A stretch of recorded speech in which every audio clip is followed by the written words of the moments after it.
Okay, this is a biggie. Well, it is for me. Number 12, power hack. Freedom, power hack, acceptance.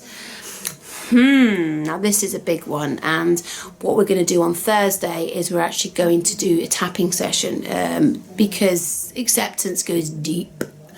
Because it's not just about accepting yourself, it's also about accepting others where they are at. And that is not accepting somebody treating you like a piece of shite or accepting terrible behaviour.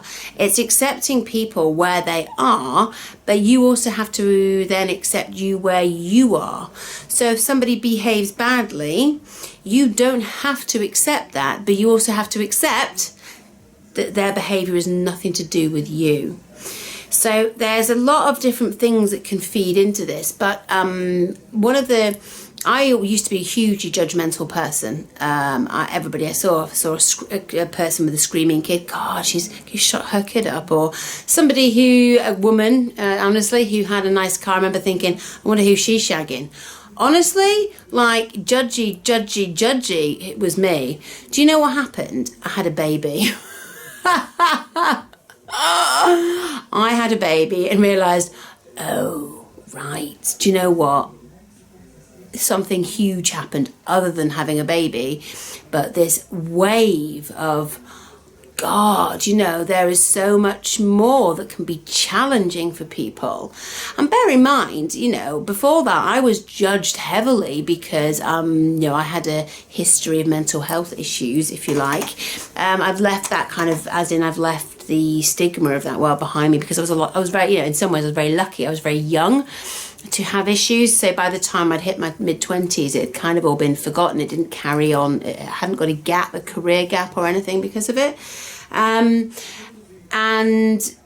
so I'd been judged a huge amount and I hated it. So why I then turned into somebody who judges, I think from what I can gather and what I gather from other people, it's a massive defense mechanism, because if you're judging somebody else, you are definitely putting some barriers up there, and then if they judge you, you don't give a rat's ass. But leaving yourself wide open to people giving you their truth about you, huge. So I was challenged quite recently because I thought, I accept people where they're at, and I've really worked hard on that.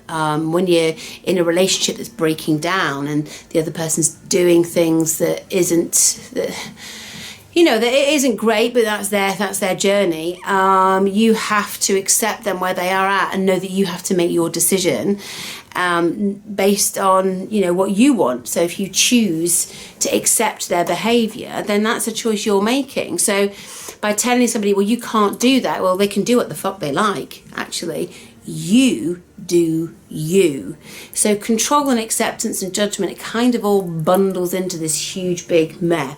And it's something, because it's such a huge subject, it's something I cover massively in my 10-week program, because the minute you can switch off your control over someone else's actions and accept them where they are at, knowing that your behaviour is yours too, huge. So I don't have whistling. I've never whistle. Goodness, especially sucking and whistling. It's very bizarre. Anyway, so I'll tell you a little story. I'm getting there. I'm telling you a story. So when the kids went back to school, so we're talking post, so this is COVID time.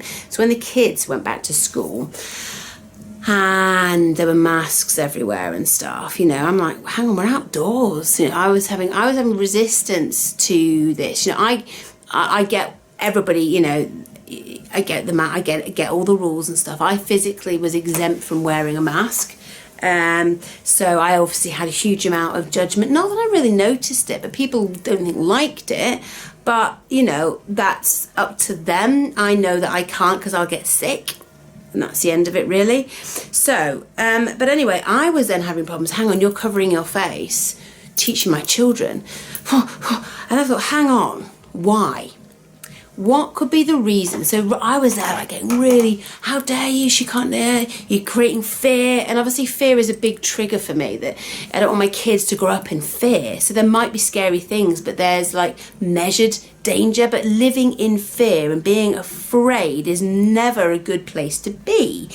whether something's scary or not, living in fear creates this this freeze reaction and makes us not behave in a way that is beneficial to us or anyone else. So whilst things are scary, living in fear, not so much. So that being said, I remember seeing the teachers wearing masks. I'm like, and I went into, oh my God, what are they doing? They're going, oh my goodness.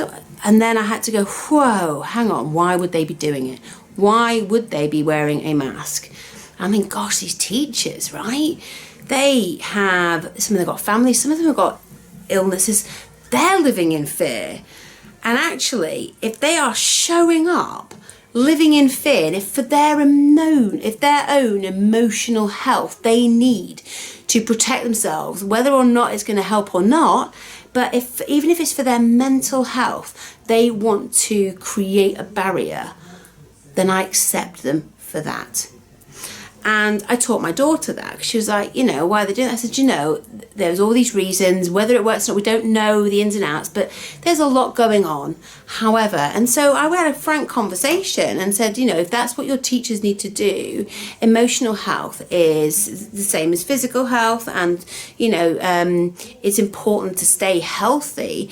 And if that helps that teacher not go into fright, flight, freeze, then surely that's okay. So it was a really interesting trigger, because it really challenged my things that I don't agree with, and I had to challenge myself on that, because that's theirs, that is not mine. I can make the choice whether I take my daughter to school. You see what I mean? So if I don't like what they're doing, I can make that choice. I could deregister her and homeschool her. No.